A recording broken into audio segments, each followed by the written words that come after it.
రోమపత్రిక 9వ అధ్యాయం 4వ వచనం. వీరు ఇజ్రాయేలీలు దత్తపుత్రత్వమును మహిమయు నిబంధనలను ధర్మశాస్త్ర ప్రధానమును అర్చనాచార రాదులను వాగ్దానములను వీరివి. పితరులు వీరివారు, శరీరమును బట్టి క్రీస్తు వీరిలో పుట్టెను. ఈయన సర్వాధికారి అయిన దేవుడయుండి నిరంతరము స్తోత్రార్హుడై ఉన్నాడు. ఆమేన్. హల్లెలూయా. స్తోత్రం దేవా సర్వోన్నతుడా. ఈరోజు యొక్క వాక్యపు వెలుగులో మమ్మల్ని అందరూ నడిపించి బలపరిచి విత్తబడిచిన వాక్యం వ్యర్థం కాకుండా ప్రతి హృదయంలో నాటబడి నూరంతల పంట అనుభవించిన కృప చూపించమని నజరేయుడైన యేసుక్రీస్తు నామములో ప్రార్థించి నమ్మి పొందుకుని ఉన్నాం తండ్రి. ఆమేన్. ఇక్కడ మనం గమనించదగ్గ విషయం ఏంటంటే, నిరంతరము స్తోత్రానికి అర్హుడు. స్తోత్రార్హుడు అంటే అర్థం ఏంటంటే స్తోత్రాలు ప్లస్ అర్హత కలిగినటువంటి వాడు. ఈ స్తోత్రానికి అర్హత కలిగిన వాడు, స్తోత్రించదగిన వాడు, గణపరచదగిన వాడు, ఎగ్జాల్ట్ చేయబడినటువంటి వాడు, అర్హత కలిగినటువంటి వాడు మన దేవుడు. శరీరాన్ని బట్టి ఏదో వాళ్ళలో పుట్టాడు కానీ ఆ ప్రాంతానికే, ఆ జాతికే, అక్కడికి చెందినటువంటి వాడు కాదు. ఈయన సర్వాధికారి అయిన దేవుడు. ఈ రోజున వస్తున్నటువంటి కామెంట్స్ కానీ, ఆ యొక్క యూట్యూబ్, వాట్సాప్, ఫేస్బుక్లో వచ్చేటువంటి నెగిటివ్ కామెంట్స్ చూస్తే యేసుప్రభు ఇజ్రాయేలుకి చెందినటువంటి వాడు అని చెప్పి చాలామంది అనుకుంటుంటారు. ఫర్ ఎగ్జాంపుల్, సూర్యుడు మనం చూసినట్లయితే ఏ దేశంలోకి వెళ్ళినా కూడా అక్కడ ఉంటాడు. కాబట్టి ఆయన అక్కడికే చెందినటువంటి వాడు, ఆ ప్రాంతానికి చెందినటువంటి వాడు అని చెప్పి మనం చెప్పగలుగుతామా? ఇక్కడికి వస్తే ఇక్కడ ఉంటాడు. కాబట్టి సూర్యుడు సర్వాంతర్యామి, ప్రపంచమంతా కూడా కనిపిస్తాడు. ఆయన ఏ దేశంలోనే కనిపిస్తూ ఉంటుంటాడు. కాబట్టి ఇప్పుడు మా దేశం ఉన్నాడు, మా దేశానికి సంబంధించిన వాడు అని అంటే అది కాదు. సూర్యుడు అక్కడే ఉంటాడు కానీ భూగోళం తిరుగుతుండటం వల్ల ఇప్పుడు భూమి ఇలా తిరుగుతున్నప్పుడు ఇటువైపు ఉన్న వాళ్ళకి కనిపించడు, ఇటువైపు ఉన్న వాళ్ళకి కనిపిస్తాడు. ఈ విధంగా ఇటువైపు ఉన్న వాళ్ళకి సూర్యుడు లేడని కాదు, అందరికీ ఉన్నాడు. కాబట్టి దేవుడు అక్కడ ఆ ప్రాంతంలో జన్మించాడు, మానవ రూపాన్ని వచ్చాడు. కాబట్టి ఆ ప్రాంతానికి చెందినవాడు అనేటువంటిది అర్థం కాదు ఇక్కడ. అదే చెప్తున్నాడు చూడండి. ఇక్కడ ఏంటంటే, పితరులు వీరివారు, శరీరమును బట్టి క్రీస్తు వీరిలో పుట్టెను. ఈయన సర్వాధికారి అయిన దేవుడై ఉండి నిరంతరము స్తోత్రార్హుడై ఉన్నాడు. ఆమె నిరంతరము స్తోత్రార్హుడు, నిరంతరము స్తోత్రార్హుడు. స్తోత్ర బలి, స్తోత్ర బలి, మంచి దేవానికేనయ్యా, శుభవేళ ఆనందమే అని నిరంతరము స్తుతింతాం. దేవుని నిరంతరము స్తుతింతాం, నిరంతరము స్తుతించాలి. నీ సంతోషాన్ని ఏ సమస్య దొంగిలించనివ్వకూడదు. నీకున్న సమస్యను ఏది కూడా దొంగిలించనివ్వకూడదు. ఇది గమనించదగ్గ విషయం, చాలా ప్రాముఖ్యమైనటువంటి విషయం. నీకున్నటువంటి సంతోషాన్ని దేన్ని దొంగిలించనివ్వకూడదు. అర్థమవుతుందా? ఒక సిచ్యువేషన్ నీ సంతోషాన్ని దొంగిలించేస్తుంది, ఒక చిన్న మనస్పర్ధని సంతోషం దొంగిలించేస్తుంది. కానీ దేవుడు నిరంతరం స్తోత్రార్హుడు అంట. అంటే నిరంతరం స్తుతించాలి నువ్వు. కానీ ఏం చేస్తాం, మూడు బాగాలేదండి, మా ఆయనకి నాకు సరిగ్గా ఏం లేదు, సఖ్యత లేదు, సమాధానం లేదు, పిల్లలు నా మాట వినట్లేదు, సమాధానం లేదు. కాబట్టి ఏం చేస్తాం, అయిపోయింది. అక్కడ నెగ్గేశాడు సైతాన్ గాడు. నిన్ను నోరు మూయించాలన్నది వాడి ఉద్దేశం. నిన్ను ఎలాగైనా సరే నోరు మూయించాలన్నది వాడి యొక్క ఉద్దేశం. కాబట్టి వాడు నెగ్గేశాడు. ఏదో సమస్య అట్టుకొచ్చి నీ తలకాయలో పెడతాడు. వాడు నిన్ను శోధిస్తాడు, శోధించి నిన్ను నోరు మూయించాలి, నేను స్తుతించకుండా చేయాలి. నిరంతరం స్తోత్రార్హుడు కదా దేవుడు. మరి ఎక్కడ నిరంతరం మన స్తోత్రాలు అర్పిస్తూ ఉన్నాం గమనించాలి. ఆపేహాడు వాడు. హల్లెలూయా స్తుతి మహిమ ఎల్లప్పుడు, ఎల్లప్పుడు కాదు కదా, ఏదో ఇలాంటి ఆరాధనకు వచ్చినప్పుడు, లేకపోతే దేవుని సందులో ఉన్నప్పుడు, లేకపోతే లైవ్లో ఉన్నప్పుడు, లేకపోతే ఆల్ నైట్ ప్రేయర్ వచ్చినప్పుడు నైట్ అంతా సబ్మిట్ చేసుకుని ఆ నైట్ అంతా దేవుని సందులో గడపాలని ఉత్సాహంతో ఆ నైటు అంతే కదా. కానీ నిజంగా దేవుణ్ణి మనం ఎల్లప్పుడూ స్తుతించేవారు ఏం చేస్తారు, నువ్వు ఇటకల పని చేసుకుంటున్నా, ఈటక తీసి ఇక్కడ పెట్టాలి, ఈ గోడ కట్టాలంటే థ్యాంక్ యూ జీసస్, హల్లెలూయా, స్తోత్రం దేవా, వందనాలు వేస్తే ఇదంతే. కానీ ఈ ఇటక ఏమి ఇక్కడ పని చేస్తాను, ఆవిడ సంగతి నీకు తెలుసా, ఆవిడ ఎంత బంగారం కొన్నదో, ఏం చేసిందో తెలుసా, ఎలా కొన్నదో తెలుసా అని చెప్పి ఈటక ఇక్కడ పెడతావు. ఈ చేతి మీద వేలు మీద పడుతుంది, దెబ్బ తగులుతుంది, కుర్రోమరు అని బాధపడతావు, బాధ అయిపోయింది. అదే నువ్వు ఒక పాట ఉంటుంది కదా పెద్దలు, అలుపూస ఆడుతూ పాడుతూ పని చేస్తుంటే అలుపూస అలుపు ఉండదని చెప్పి పెద్దలు పాట ఆడుతుంటారు. ఆడుతూ పాడుతూ కాదు, ఆడుతూ పాడుతుంది. ఏం ఆడాలి, ఏం పాడాలి, ఇదనమాట దేవుని పాట, దేవుని స్తుతి, దేవుని మాట. నిరంతరము స్తోత్రార్హుడై ఉన్నాడు. కాబట్టి నా పెదవులు నేను నిత్యము నేను స్తుతిస్తా అంటున్నాడు దేవుడు. దేవుని వాక్యం సెలవిస్తుంది. కాబట్టి నిత్యం స్తుతించాలి మనం. హల్లెలూయా. ఇక్కడ గమనించాలి ప్రియులారా. కాబట్టి దేవుడు అయ్యుండి, ఆయన దేవుడై ఉండి నిరంతరము స్తోత్రార్హుడై ఉన్నాడు. దేవుడు కాబట్టి మనం స్తుతించాలి. ఆయన స్తుతులకు అర్హుడు కాబట్టి మనం స్తుతించాలి. మనం ఆయన ఘనపరచాలన్నది ఏమి రూల్ కాదు ప్రియులారా. ఆయన ఘనతకు అర్హుడు కాబట్టి మనం దాన్ని ఒప్పుకోవటం అంతే. ఇప్పుడు మనం గనుడు అనకపోయినా ఆయన గనుడే. వింటున్నారా? మనం ఆయన గొప్ప చేసినా చేయకపోయినా ఆయన గొప్పవాడే. దేవునికి స్తోత్రం కలుగును గాక. ఆయన గొప్పవాడే, ఆయన మహోన్నతుడే. కానీ మీరు గమనించదగ్గ విషయం ఏంటంటే, ఆయన గొప్పవాడు అనటం వల్ల ఆ గొప్పతనం నీకు కూడా ఆపాదించబడుతుంది. హల్లెలూయా. జ్ఞానం గలవారితో సహవాసం చేస్తున్నవాడు జ్ఞానం గలవాడు అవుతాడు. నువ్వు సహవాసం చేయకుండా చేసినా వాళ్ళు జ్ఞానం గలవాళ్ళే. కానీ నువ్వు సహవాసం చేయటం వల్ల ఏమవుతుందంటే వారి యొక్క జ్ఞానం నీకు ఆపాదించబడుతూ ఉంది. హల్లెలూయా. జ్ఞానం గలవారితో సహవాసం చేస్తే వీడు జ్ఞానం గలవాడు అవుతున్నాడు. బెనిఫిట్ వీళ్ళకే. కాబట్టి ఈరోజు చాలామంది, అయ్యగారు మీరు మాకు సహాయం చేస్తే నేను ప్రతిరోజు లైవ్లో ఉంటాను. చాలామంది ఫోన్ చేసి అంటారు, మీరు మా అప్పు తీర్చేస్తే నేను ప్రతిరోజు లైవ్లోకి వస్తాను. నేను వాళ్ళ అప్పు తీర్చడం ఏంటి, వాళ్ళ ప్రతిరోజు లైవ్లోకి రావటం ఏంటి? ఏమన్నా దీంట్లో అసలు అర్థమేమన్నా ఉన్నదా?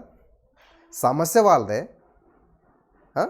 ఆ సమస్య నేను తీరిస్తే నా కోసం లైవ్లోకి వస్తారంట. ఇదేమన్నా వ్యాపారమా?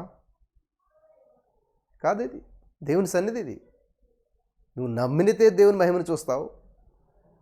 మొదట ఆయన యొద్దకు రండి, అప్పుడు ఆయన మీ యొద్దకు వస్తాడు. అంతేగాని మీ యొద్దకు వచ్చి మీ సమస్యలు తీరిస్తే అప్పుడు మీరు దేవుని దగ్గరికి వస్తారా? ఎంత గొప్ప రూల్స్! తెలివి సైతాన్ని గడిస్తాడు ఇటువంటి తెలివితేటలు. ముందు దేవుని చేయమను, ముందు దేవుని ప్రూవ్ చేసుకోమను. నువ్వు దేవుడు అయితే దిగు, సిలువ మీన్స్ అప్పుడు నమ్ముతావు. దిగితే నువ్వు నమ్మేదేంటి? ఎవరైనా నమ్ముతారు. కాబట్టి ఇటువంటి ఛాలెంజెస్, ఇటువంటి మాటలు దేవుని ఏమాత్రం గణపరిచేటువంటివి కాదు. ప్రభువా, శద్రక మేషక అబేద్నెగోని గుర్తు చేసుకో. చిన్న పిల్లలు 13, 14, 15 సంవత్సరాల పిల్లలు ముగ్గురు. మా దేవుడు గొప్పడు. ఆఫ్టర్ ఈ అగ్నిగుండం ఎంత? అగ్నిగుండం నుంచి కూడా కాపాడేస్తారు మా దేవుడు. అంతేగాని ప్రభువా కాపాడని ఉనికిపోతా ప్రార్థన చేస్తున్నారు అగ్నిగుండం చూసి. ఆఫ్టర్ లెక్క చేయట్లేదు వాళ్ళు. ఎక్కడి నుంచి వచ్చింది ఆ భక్తి? ఎక్కడి నుంచి వచ్చింది ఆ విశ్వాసం? మరి మనకి 2000 అప్పు ఉందండి, తెల్లారిలోకి తీర్చకపోతే పీకి మీద కూర్చుంటారు, వచ్చి 50,000 కట్టాలి. అయిపోయింది. ఇట్లకే లేదు మనకి విశ్వాసం. ఇంకా అగ్నిగుండం ఎదురొస్తే వెంటనే మొక్కేస్తాం మనం విగ్రహానికి. ఎక్కడుంచి చెప్పండి మొక్కేస్తాను, చూపించిన విగ్రహం ఎక్కడుందో పూల దండేసి మొక్కేసి నమస్కారం చేసేస్తాను ఖచ్చితంగా. ఎందుకంటే ప్రాణం అంటే తీపి కదా చాలామందికి. ఖచ్చితంగా ఓడిపోతారు. శద్రక మేషక అబేద్నెగో వారికి 3 అంతల వయసు ఉన్నా కూడా ఖచ్చితంగా ఓడిపోతారు. ఎందుకంటే విశ్వాసం లోతు లేదు. మనకుండే విశ్వాసం వల్ల ఏంటంటే దేవుడు అద్భుతం చేస్తాడు, దేవుడు కాపాడేస్తాడు, దేవుడు విడిపించేస్తాడు, దేవుడు అప్పు తీర్చేస్తాడు. ఈ విశ్వాసమే తప్ప ఎప్పుడు కూడా దేవుడు ఎంత గొప్పవాడో, ఆయనకున్నటువంటి మహిమ ఎంత గొప్పదో, ఆయనకున్న శక్తి ఎంత గొప్పదో, ఆకాశాన్ని జాన్తో కొలిసాడంటే, జాన అర్థమవుతుందా? చెయ్య ఈ జాన్తో ఆకాశాన్ని కొలితాడంటే అసలు ఆకాశం ఎంత ఉంటుంది చూసారు ఎప్పుడన్నాను? ఆకాశం కనీసం చుక్క, ఆకాశం నుండి చుక్క అంటే నక్షత్రం ఒక సైజు ఎంతో తెలుసా మనకు? అసలు ఆకాశం నుండి నక్షత్రంలో ఒక చిన్న ఇసుక రేణు అంతా కూడా కాదు మన భూగోళం మొత్తం. అంటే ఒక నక్షత్రం ఎంత పెద్దదైతే అటువంటి నక్షత్రాల పాలపుంతలుగా చూడండి, మీకు స్క్రీన్కి కనిపిస్తుంది కదా, నక్షత్రాలాగా ఉన్నది కదా. నక్షత్రాలు అంత చిన్న చిన్నగా కనిపిస్తున్నాయి. అటువంటి నక్షత్రంలో భూమి ఎంతో చిన్నదైతే ఎన్ని వేల నక్షత్రాలు ఉన్నాయి. అంత నక్షత్రాలు పాలపుంతలు కలిగినటువంటి ఆకాశం, అంతరిక్షం ఎంత గొప్పది. అటువంటి అంతరిక్షాన్ని జాన్తో కూల్చాడంటే అసలు మన దేవుడు ఎంత గొప్పడు. ఇమాజినేషన్ చేసుకోండి ఒకసారి. అటువంటి దేవుని దగ్గరికి వచ్చి మన ప్రార్థన ఎలా ఉంటుంది తెలుసా? ఇదిగో నాకున్న అప్పు తీర్చు, నువ్వు దేవుడు అయితే. నాకున్న సమస్యను తీర్చు.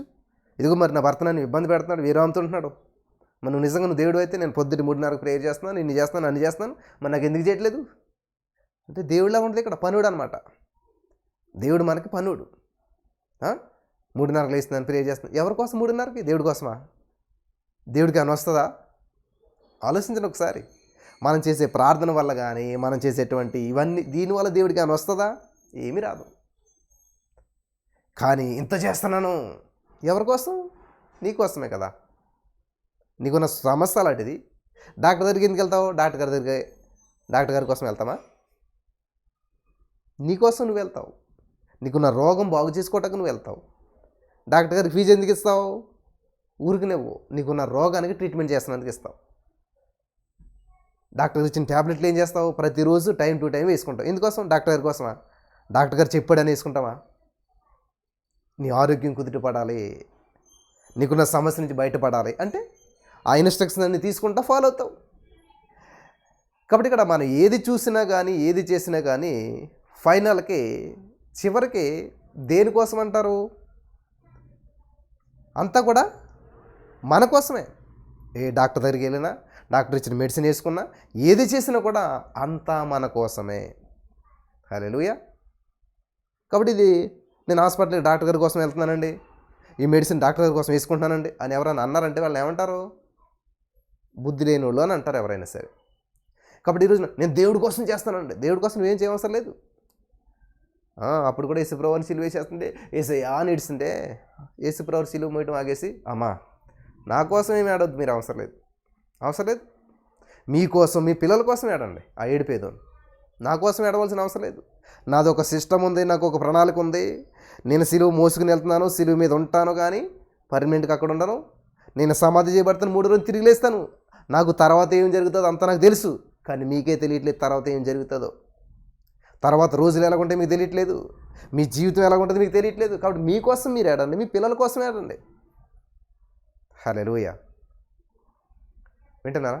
నేను చెప్పే మాటలు కొంచెం కష్టంగా బాధకరంగా ఉండొచ్చు, కానీ సత్యమే చెప్తున్నాను. నేను బైబిల్లో ఉన్న విషయాలే చెప్తున్నాను. యేసుప్రభు నా కోసం ఏడొద్దు అన్నాడు. యేసుప్రభు కోసం ఏడొద్దు అన్నప్పుడు మీరేంటి? దేవుడి కోసం చేస్తున్నాను, దేవుడి కోసం లేస్తున్నాను, దేవుడి కోసం ఇస్తున్నాను, దేవుడి కోసం ఇస్తున్నాను, నీ కానుకలు దేవుడికి ఇస్తున్నాను. దేవుడికి అవసరం లేదు. దేవుడికి అన్న ఫైనాన్షియల్ ఇబ్బంది ఉన్నదా?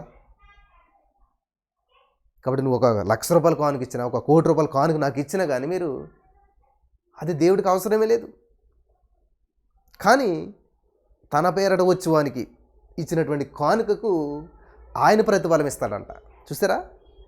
మీరిచ్చేది మాత్రం ఆయనకు కాదు, కానీ ఆయన సేవకులకు లేకపోతే ఆయన పరిచర్యకు ఇచ్చినప్పుడు ఏమవుతుందంటే ప్రతిఫలం అంటే విత్తనం మాట మీరు ఇచ్చేటువంటిది.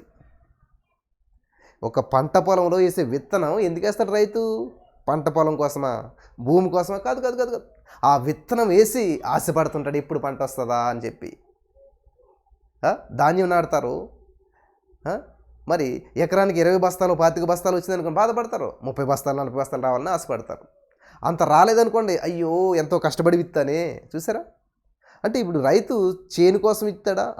ఆ పొలం కోసం ఇస్తాడు విత్తనాలు కాదు, అతని కోసం, అతనే పంట కోసం ఇస్తాడు. కాబట్టి ఈ రోజున మనము దేవుని సందులో గడుపుతున్నా, ప్రార్థన చేస్తున్నా, ఒకవేళ కానుకలు ఎత్తుచూ ఉన్నా ఖచ్చితంగా 100 పంట నీకు తిరిగి రావాలి, వస్తుందనే ఉద్దేశంతో విత్తాలి. అమ్మ సత్యం చెప్తున్నాను నేను. దేవునికి కానుకలు అవసరం లేదు, దేవుడికి ఫైనాన్షియల్ ప్రాబ్లం ఏమీ లేదు. ఆకాశం అంత కొలిసినానికి ఆయనకి ఇబ్బంది ఏంటి? మరి సిస్టమ్ ఎందుకు బ్రదర్? ఈ దశంభాగాలు ఎందుకు ఇవ్వాలి, కానుకలు ఎందుకు ఇవ్వాలి, ఇవన్నీ ఎందుకు అసలు? నీకోసం. హల్లెలూయా. అది నీకోసం. ఎందుకంటే నువ్వు విత్తనం ఈరోజు నాటితే పంటను రేపు అనుభవిస్తావు. దేవునికి స్తోత్రం కలుగును గాక. నా జీవితంలో నేను కొనుక్కున్న మొట్టమొదటి ఫోన్ పట్టుకెళ్ళి ఒక సేవకుడికి ఇచ్చేయమంటే దేవుడు ఇచ్చేసాను. ఈరోజు చూడండి, ల్యాప్టాప్లు నా దగ్గర ఉన్నటువంటి ఏది కూడా నేను కొన్నది లేదు, అన్ని గిఫ్ట్లే. దేవునికి స్తోత్రం. ఈ ఫోన్ చూడండి, OnePlus 70 కొన్నది కాదు అది. కాబట్టి నేను ఏం చేశాను? అది ఇచ్చేయమంటే దేవుడు ఇచ్చేసాను. నేను ఎవరికి అవసరం? దేవుడికి అవసరమా? కాదు, ఆయన సేవకుడికి ఏమని చెప్పాడు, వెళ్ళి ఇచ్చేసాను. విత్తాను, అది పంట వచ్చింది నాకు. హల్లెలూయా. 1 విత్తితే 3 వచ్చి పడ్డాయి. హల్లెలూయా. దేవునికి స్తోత్రం. బైక్ చాలా ఇష్టంతో కొనుక్కున్నాను. అది కూడా అన్నాడు దేవుడు. మనసులో అనిపించింది నాకు, అయ్యో సేవకుడికి ఏమి లేదు ఎలాగని చెప్పేసి. కానీ దేవుడు అన్యాయస్తుడా? అయ్యో ఆయనకు వచ్చాను, ఆయన అలాగా ఆయన సరిగ్గా వాడతలేదు, ఇలా చేయట్లేదు, ఆయన వేరే పర్పస్ మీద వాడుకున్నాడు. నీకు ఎందుకు? ఏం పర్పస్ మీద వాడుకుంటే దేవుడు చెప్పింది చేయటం అంతే మన బాధ్యత. నువ్వు ఇచ్చిన డబ్బులు బట్టి నేను సినిమాకి వెళ్తున్నాడో తాగుతున్నాడు, నీకు అనవసరం అదంతా. దేవుడు చెప్పిన మాట నువ్వు లోపడ్డావు లేదా? ఈ మనడి చేసేటం అంతే. ఇక్కడ ఏ సమయాలు సౌలుని రాజు చేయమని దేవుడు చెప్పాడు, చేసేసాడు. అంతే. కాబట్టి దేవుడు చెప్పినట్టు చేసామా లేదని చూడాలి కానీ చెప్పిన పని ఫెయిల్ అయిందా పాస్ అయిందా అది మనకు అనవసరం. కాబట్టి ఈ రోజున మీలో చాలామంది నాకు మెసేజ్లు పెడుతున్నారు, బ్రదర్ మీరు చెప్పినట్టే 3:30కి ఇస్తున్నాం, మీరు చెప్పినట్టే పలుకుతున్నాం. నేను ఏమన్నా షూరిటీ ఇస్తాను దీనికి? నేనా అద్భుతం చేసేది? నేను చెప్పినట్టు కాదు, దేవుడు చెప్పినట్టు చేయండి. నేనేంటంటే ఒక ఇన్స్ట్రక్షన్స్ ఇస్తున్నాను అన్నమాట. ఇది ఇలా చెయ్యాలి, నా జీవితంలో ఇలా జరిగింది, అనేక మంది జీవితంలో ఇలా చేస్తే జరిగింది. కాబట్టి మీ ఉద్దేశం ఏంటి? 100 సార్లు రాస్తే అద్భుతం జరిగిపోద్ది. ఇది డీలా? చీటీలు కడతాం చూడండి, ఇన్ని నెలలు కడితే ఇంత డబ్బు వస్తుంది. ఇదేమి స్కీమ్ కాదు. ఇది ఒక స్కీము నడుపుతున్నట్టు అనుకుంటున్నారు చాలామంది. ఈ స్కీమ్లో జాయిన్ అయిపోతే మనకు కూడా ఇది వచ్చేది బెనిఫిట్. నో, దయచేసి తప్పుగా అర్థం చేసుకోకండి ఇదంతా కూడా. నేను ఒక యాజ్ ఎ టీచర్ని బీఎస్సీ బీఈడి చేశాను కాబట్టి, ఆ యొక్క పిల్లల మనస్తత్వం చదివినటువంటి వాడిని కాబట్టి, పిల్లలకి చదువుకురండి అంటే వాళ్ళు చదవరు, చదివారంటే చదివేసామంటారు, ప్రూఫ్ లేదు. అదే ఇంపోజిషన్ ఇస్తే, హోంవర్క్ ఇస్తే 1000 సార్లు రాసిరానంటే ఖచ్చితంగా చచ్చినట్టు రాయవలసిందే. 1000 సార్లు ఒక విషయాన్ని రాశాడు అని అంటాడు, వాడికి ఇష్టం లేకపోయినా మైండ్లోకి ఆటోమేటిక్గా ఎక్కుతుంది. ఆ మైండ్ అంతా కూడా దాని చేత నింపబడుతుంది. తప్పించుకోలేడు. చూపించాలంటే చూపించాలి 1000 సార్లు. హల్లెలూయా. అందుకని థ్యాంక్ యూ జీసస్ అని రాయండి అని అంటే ఎందుకోసం? నా కోసమా? దేవుడి కోసమా? దేవుడిని ఏమి కదిలించవు నీ 1000 సార్లు రాసినటువంటి థ్యాంక్ యూ జీసస్లు. నన్ను కదిలించి ఎవరిని కదిలించవు, మరి ఎవరిని? నిన్ను కదిలిస్తాయి. హల్లెలూయా. ఎందుకని? నీ మనసులో ఉన్న ఆలోచనలు తీసేస్తాయి, నీ మనసులో ఉన్న అవిశ్వాసాన్ని నెట్టేస్తాయి. దేవుడి యొక్క కార్యం చేసేసేట ఆల్రెడీ నీ జీవితంలో ఆత్మలోకం. ఇప్పుడు ఆ కార్యాన్ని నువ్వు స్వతంత్రించుకోవడానికి నీ మనసును, నీ యొక్క విశ్వాసాన్ని స్థిరపరుస్తుంది అనమాట ఈ యొక్క థ్యాంక్ యూ జీసస్ అనేటువంటిది. ఈ యొక్క పుస్తకాల మీద, పేపర్ల మీద రాయటం అనేటువంటిది నిన్ను సిద్ధపరుస్తుంది, నిన్ను దానికి అనుకూలంగా చేస్తుంది. హల్లెలూయా. జిమ్కి వెళ్ళి రోజు 10 కేజీలు, ఇందులో 10 కేజీలు పెట్టుకుని రోజు 1 2 3 1 2 3 అని రోజు చేస్తున్నావు. 10 రోజులకి ఈ 10 కేజీలు పెట్టి 10 కేజీలే ఉంటుంది. 10 సంవత్సరాలు చూసినా ఈ 10 కేజీలు పెట్టి 10 కేజీలే ఉంటుంది. మరి ఎక్కడ మార్పులు సంభవించాయి అంటే, అంతవరకు ఇంత పట్టు ఉంటుంది నీకు, ఇంత అంత చేతులు నుండి వేలాడుతూ ఉంటుంటాయి. కానీ ఎప్పుడైతే ఇవన్నీ చేస్తూ ఉన్నావో ఆటోమేటిక్గా ఆ వేలాడుతున్న స్కిన్ అంతా కూడా టైట్ అవుతుంది, లావుగున్న పొట్ట అంతా కూడా సన్నబడుతుంది. మార్పులు ఎక్కడొచ్చాయి? వెయిట్స్లో రాలేదు మార్పులు, జిమ్ హాల్లో రాలేదు మార్పులు, ఎక్కడ మార్పులు లేవు, కానీ నీలో మార్పులు వచ్చాయి. హల్లెలూయా. మార్పు నీలో తీసుకొస్తాయి ఇవన్నీ కూడా. నువ్వు వెయిట్లు మోసినా, రన్నింగ్ చేసినా, జంపింగ్ చేసినా ఇవన్నీ కూడా నీ శరీరంలో మార్పులు తేవటానికే. హల్లెలూయా. అర్థమవుతున్న వాళ్ళందరూ ఆమెను చెప్దాం. కాబట్టి ఈ రోజున నువ్వు చేసేటువంటి ప్రతి పని, నువ్వు చే దశంభాగాలు అవ్వచ్చు, కానుకలు అవ్వచ్చు, పరిచర్య అవ్వచ్చు, చర్చిలో తోడవటం అవ్వచ్చు, చర్చిలో ఓడవటం అవ్వచ్చు, చర్చిలో కుర్చీలు వేయటం అవ్వచ్చు, ఇవన్నీ నేను చేశాను కాబట్టి చెప్తున్నాను. నేను చేసిన పనులు ఇవన్నీ. ఈరోజు చాలామంది అమ్మో ఈ పని నేను చేయరా, ఒకవేళ చేసాకుండా మన పేరు చెప్పకపోతే అయ్యో నా గురించి అసలు చెప్పలేదు, నేను ఇంత కష్టపడ్డాను. నేను ఎప్పుడు అది ఎక్స్పెక్ట్ చేయలేదు కాబట్టి రహస్యంగా చేసింది బహిరంగ ప్రతిఫలం దేవుడిస్తాడు. అలా కాకుండా నువ్వు మనుషుల దయ సంపాదించుకొని కోరి మనుషులు నన్ను మెచ్చుకోవాలనుకున్నావు అనుకో, ఓ ఈయన వల్ల ఇది అంతా జరిగిందండి, ఈ బ్రదరే సహాయం చేశారు అని అంటే పొంగుతుంది మనసు కదా, చాలా లేటుకి ఘనత అని అక్కడ వదిలేస్తాడు దేవుడు. లేదు నేను చేసింది ఎవరికి తెలియకూడదు, నాకు అదే ఆశ్చర్యం వేస్తుంది. దేవుని సన్నిధిలో కొన్ని ఆశయాలు ఉంటాయి, నాకు ఆశయాలు ఉంటుంటాయి. అది నెరవేర్చబడాలని చెప్పి నేను ఆశపడుతున్నప్పుడు ఊహించని రీతిలో దేవుని పరిచర్లో విత్తనాలు విత్తుతుంటారు కొంతమంది. కనీసం వాళ్ళ నెంబర్ నా దగ్గర ఉండదు అసలు. వాళ్ళు వేసేటువంటి కానుక వచ్చాక కూడా నా పేరు ఇది, మా ఊరిది అని కూడా పెట్టరాలు. కానుక విత్తేసి వదిలేస్తారు.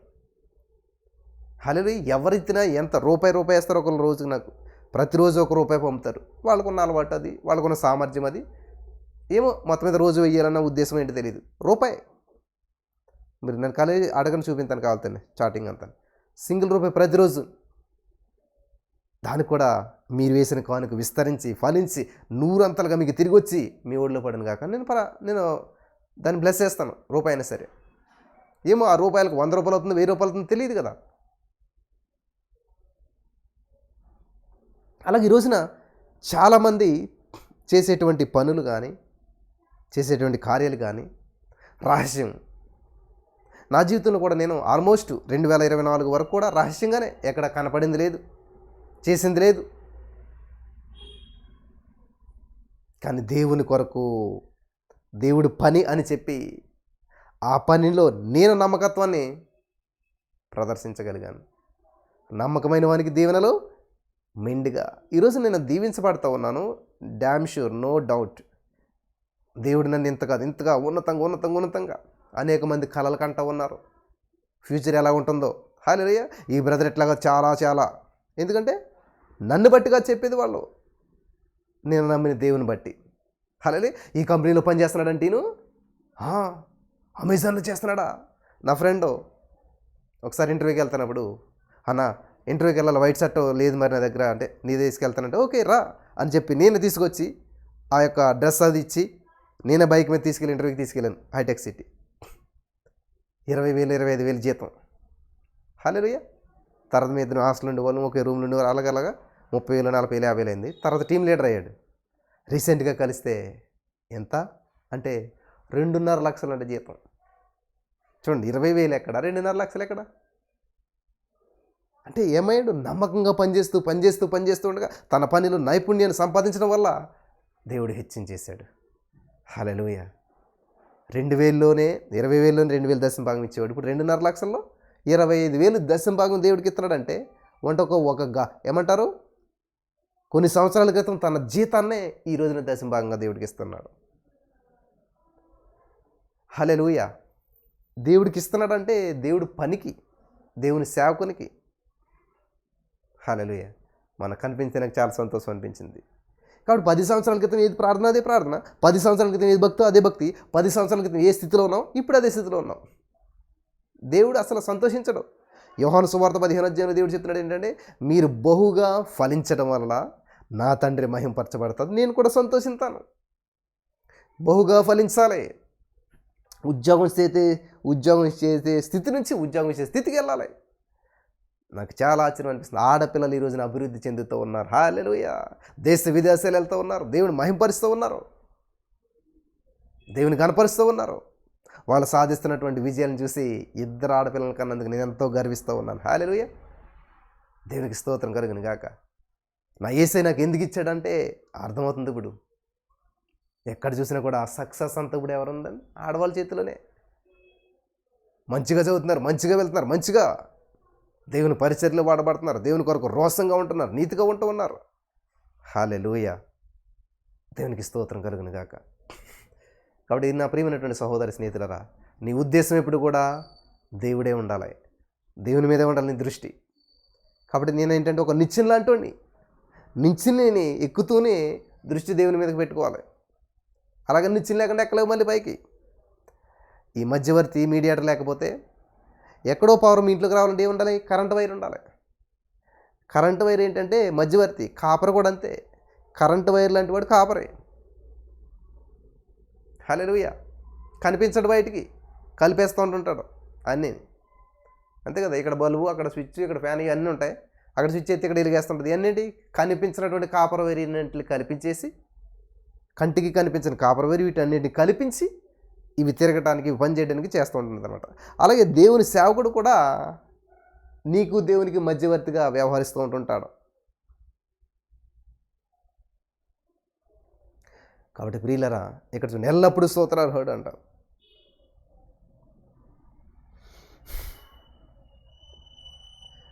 ఆరో వచనం, అయితే రోమా 9:6, అయితే దేవుని మాట తప్పిపోయినట్టు కాదు, ఇజ్రాయేలు సంబంధులందరూ ఇజ్రాయేలీలు కారు, అబ్రహాము సంతానమైనంత మాత్రం చేత అందరూ పిల్లలు కారు, కానీ ఇస్సాకు వలనైనది నీ సంతానము అనబడును. అబ్రహాముకి ఇస్మాయిల్ కొడుకు పుట్టాడు, ఇంకా చాలామంది, ఇది ఎంత అవ్వింది, అందరి పిల్లలు కాదంటున్నాడు ఇక్కడ. హల్లెలూయా. అనగా శరీర సంబంధులైనటువంటి పిల్లలు దేవుని పిల్లలు కారు, కానీ వాగ్దాన సంబంధులైనటువంటి పిల్లలు సంతానమని ఎంచబడుదురు. వాగ్దాన రూపమైనటువంటి వాక్యం ఇదే, మీదటికి ఈ సమయమునకు వచ్చేదము, అప్పుడు శారాకు కుమారుడు కలుగును. అంతేకాదు, రెబ్గా మన తండ్రి అయిన ఇస్సాకు అను ఒకని వలన గర్భవతి అయినప్పుడు ఏర్పాటును అనుసరించిన దేవుని సంకల్పము క్రియల మూలంగా కాక పిలిచువాని మూలముగానే నిలకడగా ఉండి నిమిత్తం మరి పిల్లలింక పుట్టి మేలైనను కీడెను చేయకముందే పెద్దవాడు చిన్నవారికి దాసుడగును అని ఆమెతో చెప్పబడెను. హల్లెలూయా. ఇందును గూర్చి నేను యాకోబుని ప్రేమించి తిని యాషావును ద్వేషించి తిని అని వ్రాయబడి ఉన్నది. ఇక్కడ దేవుడు చాలా స్పష్టంగా తెలియజేస్తూ ఉన్నాడు. దేవుడు ప్రేమ లేనటువంటి వాడు అని అనుకుంటారు చాలామంది. యాకోబుని ఎందుకు ద్వేషించాడు, యాషావుని ఎందుకు ప్రేమించాడు?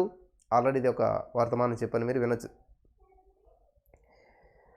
దేవుళ్ళ తప్పులు వెతకడం అనేటువంటిది ఇంపాసిబుల్. కాబట్టి ఆ ప్రయాస అంతా వృధా ప్రయాస, అదంతా కూడా ప్రయత్నం అంతా కూడా. ఈరోజు చాలామంది దేవునికి వ్యతిరేకంగా మాట్లాడుతూ అనేక వీడియోస్ చేస్తూ కాలాన్ని గడిపేస్తూ ఉన్నారు. మనిషికి వ్యతిరేకమైతే పర్లేదండి, మనిషి ఈ రోజు ఉంటాడే పోతాడు. దేవుడు అబ్రహాము దేవుడను, ఇస్సాకు దేవుడవు, యాకోబు దేవుడవు, నాకు చాలిన దేవుడవు. అబ్రహాము, ఇస్సాకు, యాకోబు, నీకు నాకు అందరికీ దేవుడు మన యేసయ్య, నిత్యము నిరంతరం ఉన్నటువంటి వాడు. హల్లెలూయా. కాబట్టి ఈరోజు నీ మాటలు వింటున్న ప్రియమైనటువంటి సహోదరి, స్నేహితులారా, దేవుని వాక్య వెలుగులో నడిపించబడుతున్నారా? ఆశ్రయించబడుతున్నారా? ఆదరించబడ్డారా?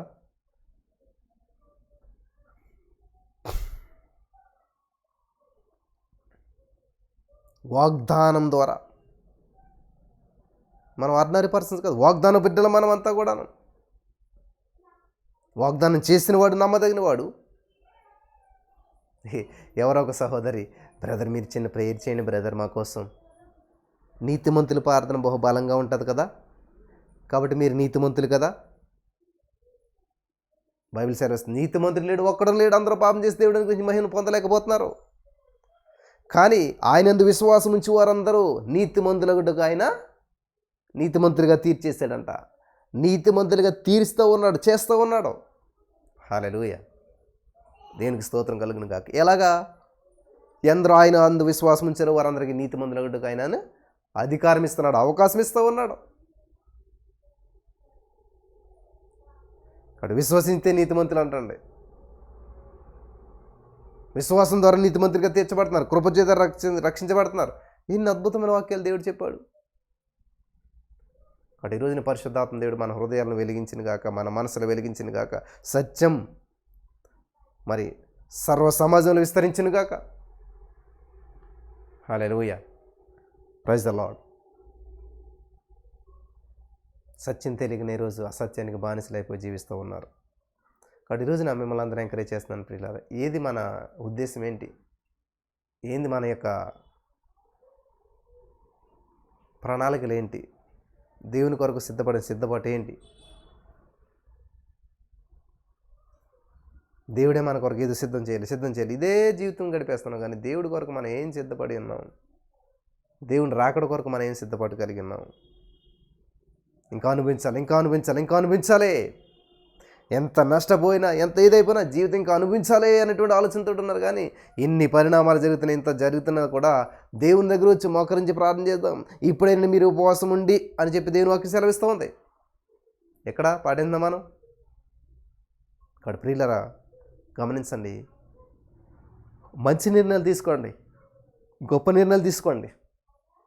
సంవత్సరం అంతా కూడా దేవుని స్తుతించండి, దేవుని మహింపరచండి. గత సంవత్సరం కంటే ఈ సంవత్సరం ఎక్కువగా దేవునితో ఉండటానికి ప్రయత్నించండి. గతంలో కంటే ఇప్పుడు మంచి నిర్ణయాలు తీసుకోండి. హల్లెలూయా. కాబట్టి ఈ రోజున ఈ వాక్య వెలుగులో నడిపించబడిన మీరంతా కూడా ఎర్లీ మార్నింగ్ లేవాలి 3:30కి. అది లైఫ్ లాంగ్ లేవాలి. ఎన్న లేవాలి బ్రదర్? ఇదేమైనా డీలా? ఇదేమైనా స్కీమా? స్వతంత్రించుకోవాలి నీకు నువ్వే. ఎవరి వల్ల జరగదు. స్వతంత్రించుకోవాలి. దేవుడు ఆల్రెడీ ఆశీర్వదించేశాడు. ఆశీర్వాదాన్ని అనుభవించాలంటే నువ్వు స్వతంత్రించుకోవాలి. నీ డాడీ మీకు కొత్త కారు కొన్నాడు, కానీ నువ్వు దాన్ని నడపాలంటే కీ కావాలి. కీ ఎక్కడ ఉందో కూడా దేవుడు తండ్రి చెప్పేశాడు. కాబట్టి నువ్వేం చేయాలి? ఇప్పుడు వెళ్ళి తండ్రి దగ్గర క్షమాపణ పొందుకునేసా, నన్ను క్షమించు అని చెప్పి ఆ తాళపు చెవిని తీసుకుని వెళ్ళి నువ్వు కారుని ఓపెన్ చేసుకుంటే హ్యాపీగా ఎంజాయ్ చేయగలుగుతావు. కాబట్టి ఆయన వద్దకు వచ్చి వాడిని ఎంత మాత్రం తోసివేసే దేవుడు కాదు.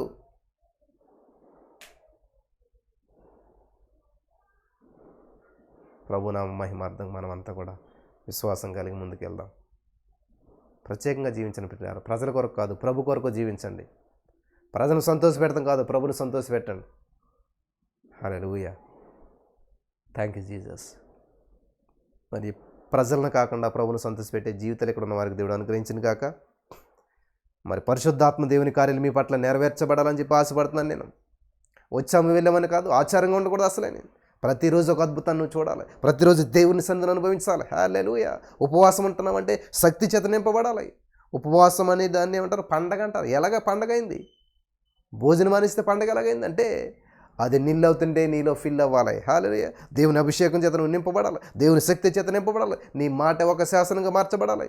నీ ప్రవర్తన ఒక రోల్ మోడల్గా మార్చబడాలి. నీ జీవితం అనేక మందికి ఆదర్శంగా ఉండాలి. హల్లెలూయా. అంతేగాని ఉపవాసం వచ్చేసి నీరసం అట్లా కాదు. ఏ సమస్య నీకు ఎంత మాత్రం హాని చేయకూడదు. ఏ బంధకాలు నిన్ను బంధించకూడదు. ఎందుకంటే ఉపవాసంలో శక్తి చేత నువ్వు నింపబడాలి. ఏదో ఆచారంగా చేసామంటే చేసేసి అయిపోయింది అయి కాదు. నువ్వు ఉండి నిష్టగాను దేవుని కొరకు జీవించండి. దేవుని మహింపరచండి. హల్లెలూయా. నా జీవితాన్ని దేవునికి సమర్పించుకుంటున్నాను. మొదటి స్థానం నా యేసయ్యదే. ప్రథమ స్థానం. మీరు ఎంతమంది యేసయ్యని ప్రేమిస్తున్నారంటే అందరూ చేతులు ఎత్తేస్తారు. నేను చేతులు ఎత్తమంటలేదు. ఎవడైనా నన్ను ప్రేమించినవాడు నా ఆజ్ఞలు గైకుంటాడని యేసుప్రభువు చెప్పాడు. యేసుప్రభువు చెప్పినటువంటి మాట నువ్వు పాటిస్తే, ఆయన ఉదయమే చీకటితోనే పెందరగడ లేచి చాలా చీకటి ఉండగా అరణ్యానికి వెళ్ళి ప్రార్థన చేశాడు. కనీసం అరణ్యానికి కాకపోయినా నువ్వు ఉన్నటువంటి ప్లేస్లోనే మోకరించి దేవుని సన్నిధిలో మొరపెట్టండి. చీకటితోటి లేవండి. కనీసం 4 గంటలు లేవడం అలవాటు చేసుకోండి. పరిశుద్ధాత్మ దేవుడు మీకు సహాయం చేసి నడిపించి బలపరచును గాక, వెలిగింపునిచ్చిన గాక, ఈ వర్తమానం ప్రతి హృదయాన్ని కదిలించిన గాక. హల్లెలూయా. కదిలించినందుకు వందనాలు. ఇక్కడి నుంచి రోషం కలిగి దేవుని కొరకు జీవించే జీవితాన్ని పరిశుద్ధాత్మ దేవుడు మీకు అనుగ్రహించును గాక. ఆమేన్. Praise the lord.